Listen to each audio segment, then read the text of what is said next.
back to cinema and let's go talk Anora, the film that only Holly saw because she lives in London and the powers that be have decided that no one else is allowed to see this unless you live in London. So, well, actually, I did find out that it was on somewhere in Birmingham, but it only seemed to be in the art cinema, like the Midlands Arts Centre, not a normal cinema, not like an Odeon you're going to walk past and just find this film. You have to go searching for this film if you wanted to watch it in Birmingham. But anyway, Anora, what did you think, Holly? So, Anora is a film about a relatively young woman played by Mikey Mikey Madison. Mikey Madison, thank you, who works as an exotic dancer slash lap dancer. I'm not sure what the right term is these days. And she at in her work meets a young Russian man who is the son of a Russian oligarch. He takes rather a shine to her, and in a sort of Pretty Woman-esque scenario, offers her a large sum of money to be his girlfriend for a week, and hang out with him and his friends. And it's and whilst he plays video games and things, and have lots of sex. It is therefore quite a graphic film. From the opening, do not take small children to see it unless they're very open, don't really know what's going on. It then all becomes somewhat unhinged when his family and his custodians, supervisors, find out that they have got married, as this is not the sort of thing that his very wealthy Russian family would like to see happening. And all hell breaks loose, where things deteriorate to a level of unhinged lunacy to the extent that I cried with laughter. Absolutely sobbed my mascara off. Waterproof mascara, I should add.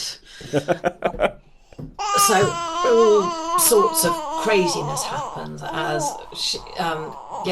she has, believes that, she was, marrying a reliable, great guy who was, it was all good and they were going to stand up to his family if they had issues with it, but it would all be fine.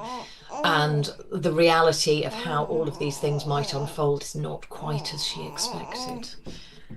It's a very small cast, relatively. There's a lot of people in some ways, but it's quite a small core cast, who are all just superb. Mikey Madison is wonderful, Yeah. absolutely side-splittingly funny. She has great, great timing, and it is Yeah. just, I say, just absolutely unhinged. I mean, the first place I really noticed her was in the Scream 5, which was just called Scream. That was the first place I really noticed her.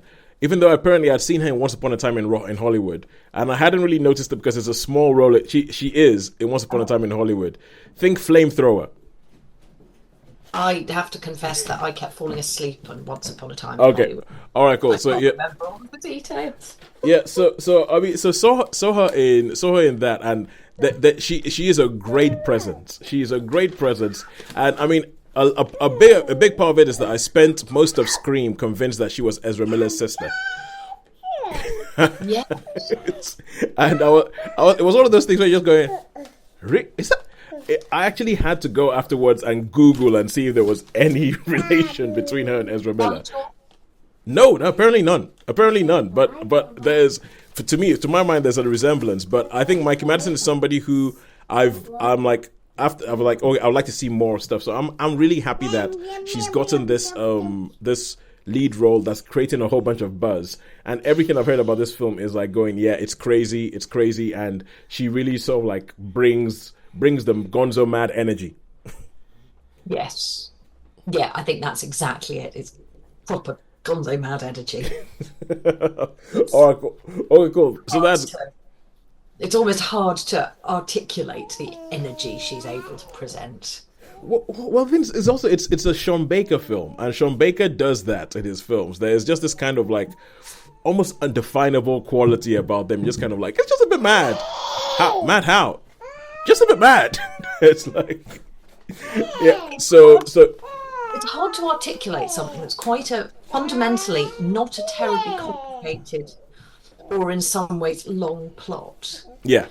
and how much pure mad joy you can get from watching. Because I mean, there's an element of this where it sounds almost a bit like it sounds a bit like a screwball comedy. Like Yes. if you took away some of the graphic stuff and everything like that, this could be something made in the 1950s starring Cary Grant and Rosalind Russell or something like that.